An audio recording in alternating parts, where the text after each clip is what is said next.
Bukan, tawaran serius karena saya memang memiliki rumah sakit, kecuali saya nggak punya rumah sakit. Dulu pernah saya tawarkan juga untuk Basuki Cahayapurnama dulu ketika dia juga aneh waktu itu. Untuk bekas sahabat saya, kalau memang dia sakit, ya sudah dirawat supaya Baik. tidak mengganggu masyarakat.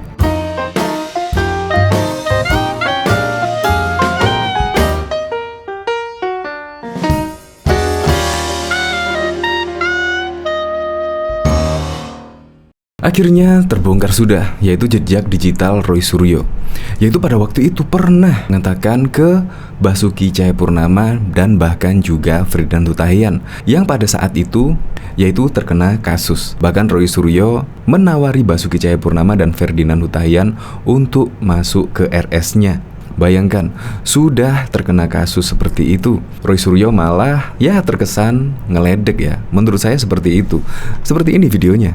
Bukan, tawaran serius karena saya memang memiliki rumah sakit, kecuali saya nggak punya rumah sakit.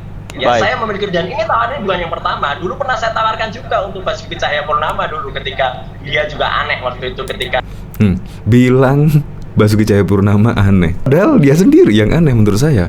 Seharusnya yang masuk ya dia sendiri, bukan Basuki Cahayapurnama. Di bawah kepemimpinan Basuki Cahayapurnama, DKI Jakarta nampak bagus saja. Bahkan pembangunan di era Basuki Cahayapurnama ya kian masif. Sekarang juga membuat Pertamina semakin untung juga. Jadi yang aneh menurut saya Roy Suryo ini ya. menyerahkan lahan yang tidak jelas waktu itu kepada Kemenpora. Jadi ini tawaran ini bukan yang pertama kalinya dan bukan juga main-main. Ini tawaran serius dari saya, dari lubuk hati yang paling dalam dari saya untuk bekas sahabat saya. Kalau memang dia sakit, ya sudah dirawat supaya Baik. tidak mengganggu masyarakat. Kalau memang dia sakit ya udah dibawa ke rumah sakit biar tidak mengganggu masyarakat luas. Padahal justru cuitan Roy Suryo ini yang justru mengganggu masyarakat luas. Dia tidak introspeksi mungkin ya, mengkritik orang lain tetapi dia tidak mau mengkritik. Kan lucu. Nah ini dari Aditama Roy Panji kena karma. Baru saja 6 bulan yang lalu si Panji menghina sakitnya Ferdinand dengan menawarkan perawatan kejiwaan untuk Ferdinand. Ahok pun ikutan disindir. Siapa sangka kini si Panji yang malah pura-pura sakit. Ternyata dia sendiri yang sekarang pura-pura sakit dan kemungkinan harus dibawa ke RS miliknya. Ya bisa jadi, karena memang kelihatan sangat depresi sekali ketika menjadi tersangka pada saat pemeriksaan berlangsung. Terlihat ketika keluar dari ruang pemeriksaan sebagai tersangka, nampak Roy Suryo lemes ya, bahkan keluar memakai kursi roda, bahkan juga sempat dibopong. Nah akhirnya terjawabkan.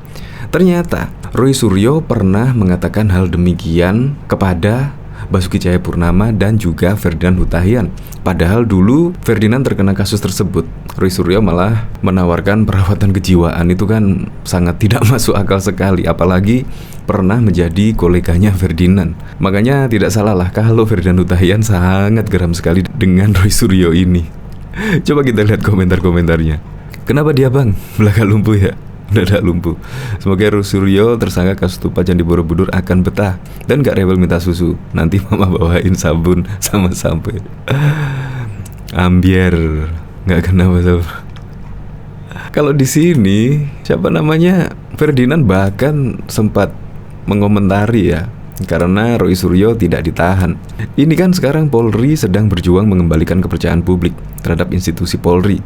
Tapi kenapa justru penyidik Polda Metro Jaya malah terkesan semakin mengikis kepercayaan publik terhadap Polri? Nah, salah satunya Ferdinand Hutahian adalah menuntut Roy Suryo yaitu ditahan. Karena menurut Ferdinand satu-satunya kasus penistaan agama yang tidak ditahan setelah jadi tersangka. Semoga ini tidak menjadi contoh buruk yang diikuti banyak pihak. Kemarin juga Ferdinand ketika menjadi tersangka juga langsung ditahan. Ini kok tidak ya dengan Roy Suryo? Kemungkinan ada tanda tanya besar. Tetapi setelah saya melihat berita-berita tersebut, alasan bahwa Roy Suryo sakit akhirnya tidak ditahan. Kalau saya melihat beritanya sih seperti itu. Di tengah ujian berat lembaga kepolisian mengembalikan kepercayaan masyarakat terhadap institusi Polri, penyidik Polda Metro Jaya justru tidak menahan tersangka penistaan agama. Bukankah ini akan berdampak pada kepercayaan publik terhadap Polri? Ayo dukung Polri percaya rakyat. Coba kita lihat komentar-komentarnya ya. Skeptis sama Polri. Tidak kaget bang, dari awal dah yakin banget Super Roy nggak bakalan ditahan. Mustafa tersangka sampai sekarang juga masih bebas. Kan pilih-pilih bang, kalau yang dinista polisi cinta sunnah autopilot garcep. Di luar tuh jalan-jalan jauh dulu, tergantung bro inget gitu kali. Oke lah, sampai sekarang ini juga masih trending ya Roy Suryo di Twitter, yaitu hampir 17.000 tweetan. Untuk lebih lengkapnya simak berita berikut ini, Good News Indonesia. Polda Metro Jaya telah menetapkan terlapor mantan Menpora era SBY yaitu Roy Suryo sebagai tersangka dugaan penistaan agama atas cuitan Roy Suryo beberapa waktu lalu yang memposting meme stupa Candi Borobudur yang telah melalui proses editan. Penyidik Polda Metro Jaya telah melakukan pemeriksaan terhadap Roy Suryo sebagai tersangka pada Jumat 22 Juli 2022 setelah 12 jam lebih hingga kemudian Roy Suryo keluar dan diizinkan pulang dan tidak ditahan oleh penyidik dengan alasan kesehatan.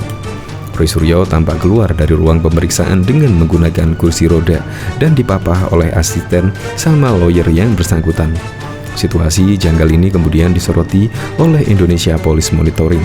Ferdinand Hutahian, Direktur Eksekutif VPN, mempertanyakan keputusan penyidik yang tidak melakukan penahanan terhadap Roy Suryo. Ada apa ini dengan penyidik?